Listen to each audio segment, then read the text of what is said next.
I'm MotoCzysz, founder and CEO of MotoCzysz, and my dream is to build the world's fastest motorcycle. It's a family obsession, for sure. We have wonderful photos of my great-grandparents from both my grandfather's and my grandmother's side. So in the early 1900s, they were riding. If you love motorcycles and you love engineering and designing motorcycles, you really need to look at the sustainable aspect to them. Somebody's got to take those first steps, and somebody's got to take those first arrows. Riding a motorcycle at speeds up to or in excess of 200 miles an hour on an electric bike is a completely different experience than on an internal combustion engine. On the electric bike, it's extremely calm. It's much more zen-like, and basically all you hear is air, which is surprisingly loud at 200 miles an hour.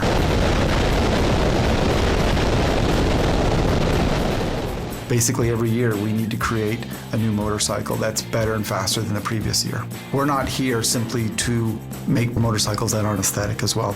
That is part of the engineering and problem-solving DNA to us, and it starts with sketches.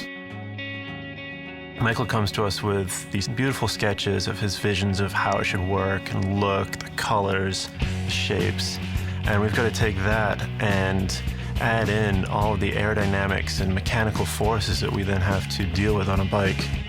The path of being a trailblazer, I would say, is more difficult regardless of the product.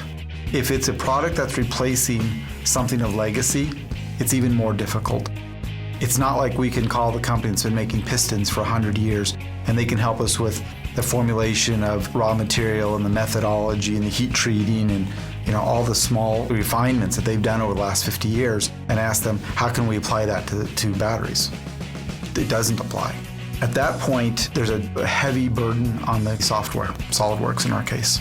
It's still important to have some craftsmanship, some handwork. That's part of the process. To me, that's the real art. That's really what we're striving to do, is to keep the hand part engaged, but make it transparent to the overall CAD process. There's hundreds and hundreds of parts, and there's thousands of opportunities of failure, and one failure is unacceptable. We have a bit of an audacity.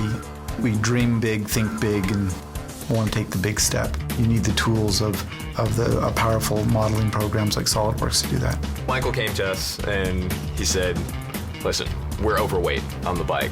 If we're gonna win the Isle of Man, we need to get the weight out. And we started looking at the big chunks. One of the biggest areas on the bike is the swing arm. We began using the finite element software to really optimize that. Applied loads and constraints to the model. All those dark areas, that's where we needed to remove the meat. So we went in, we started carving away. We got 12 pounds out of it and increased the performance of the bike.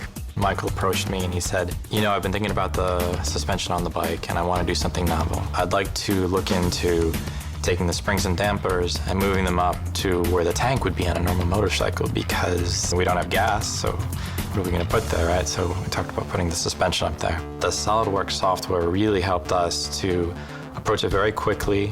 We started with just basic sketches, figuring out, can we get the geometry to work? Can we get the forces to work? Our bike development time was 4 months. There's no way we could have done it without the tools that SolidWorks brought to the table. There's just no way.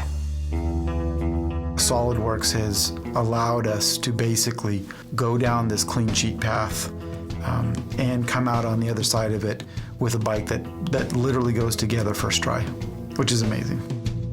The last 2 years, we had virtually no testing, and the bikes never saw the light of day until they were taken out of the crates on the Isle of Man. I think it's a testament to basically the ability of our team in using the tools that we have like SolidWorks, that we can actually have that much faith in parts that have never been tested, hand it to a rider and say, go ahead and take on the most challenging and dangerous course in the world.